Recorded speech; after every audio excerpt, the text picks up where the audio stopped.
Olá, está no ar o 3 a 1. Nosso convidado dessa semana é o ministro da Cultura, Juca Ferreira. Ele vai falar sobre as mudanças na Lei de Incentivo à Cultura, a chamada Lei Rouanet, que tem o objetivo de ampliar o acesso ao financiamento de produtores, artistas e diretores aos incentivos à cultura em todo o país. Nós vamos assistir agora a uma breve reportagem sobre esse assunto. A Lei Rouanet, que prevê incentivos às empresas que patrocinam projetos culturais, vai passar por uma reestruturação fiscal e uma redistribuição de verba para as produções artísticas espalhadas pelas regiões do país. Com isso, as empresas não poderão mais escolher que projetos financiar e terão que compartilhar a decisão com o governo. Entre 2003 e 2008, cerca de 80% da captação ficou na região sudeste do país. Em contrapartida, a região norte do país, em toda a existência da lei, nunca conseguiu ultrapassar 1% desse total de captação na renúncia fiscal. Isso em si já demanda uma discussão e um debate para correção. Atualmente, a Lei Rouanet permite apenas 2 cotas de dedução para as empresas de 30% e 100%. A nova lei vai incluir mais 4 faixas de isenção. A proposta de mudança também inclui o Vale Cultura, que vai funcionar como um vale alimentação no valor mensal de R$ 50. O empregador paga 50% e o trabalhador 20%, com direito à arte, cultura e espetáculos.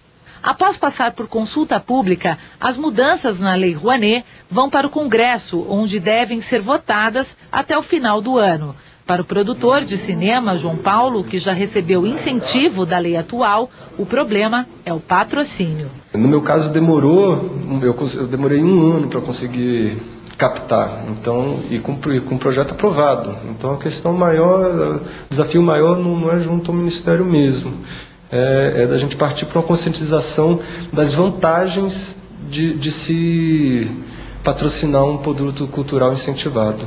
Participam dessa nossa entrevista os jornalistas Sérgio Mágio, do Correio Brasiliense, e Bernardo Melo Franco, do jornal O Globo. Ministro, o senhor recentemente participou de debates com a comunidade artística, com o mundo da cultura no Rio e São Paulo. E o pau quebrou nesses debates com relação à proposta da lei. Qual é a grande divergência que surgiu nesses debates? Olha, bem, boa noite.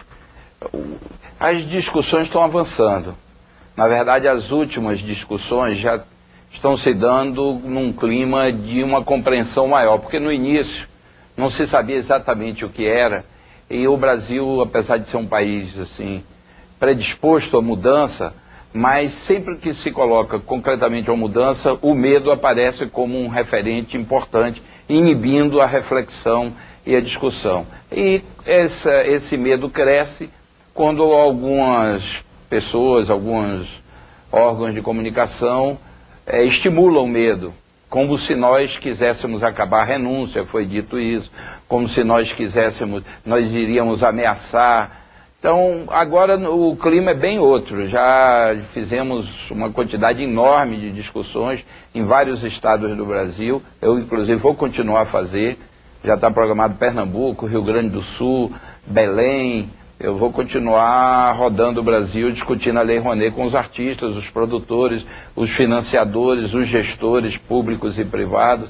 Então acho que a discussão está indo bem. Olha, tem evoluído. No debate lá de São Paulo, por exemplo, a acusação que fizeram o senhor de querer direcionar os incentivos, e que isso deveria caber às empresas. Como é que o senhor... É isso, inclusive na cabeça da matéria aí saiu que as empresas não poderão mais escolher, continuarão escolhendo. Eu não acredito em casamento em porta de delegacia que obrigue alguém a fazer alguma coisa. Não dá certo. Os empresários continuarão escolhendo o que querem financiar. O problema atual é que a renúncia fiscal é uma parceria público-privada. Mas, na verdade, nós constatamos nesses anos, 18 anos de Lei Rouanet, que só 10% foi dinheiro privado, 90% foi o velho e bom dinheiro público. Então, eu questiono se nós conseguimos, se nós somos bem-sucedidos na criação de um mecenato no Brasil, porque 90% é dinheiro público, só 10% houve uma agregação de dinheiro empresarial, porque se você contar a presença das estatais no financiamento da cultura, você acaba percebendo de que a parcela do universo de empresas que poderiam contribuir com a Lei Rouanet não passa de 4% do total das mais de 200 mil empresas que estão legalmente aptas para financiar a Lei Rouanet. Então, ao mesmo tempo, não entra dinheiro privado, mas a lei, como foi elaborada, e 18 anos depois os números são muito reveladores, ela não criou um sistema de cooperação para definir o que deveria ser financiado. Pelo contrário, a preocupação de evitar um dirigismo foi tão longe que se impediu de ter critérios na definição desse dinheiro. Então, quando nós chegamos ao Ministério, por exemplo, festa de fim de ano de empresa era patrocinado pela... Livro de marketing, de propaganda de empresa também era financiado pela Lei Rouanet.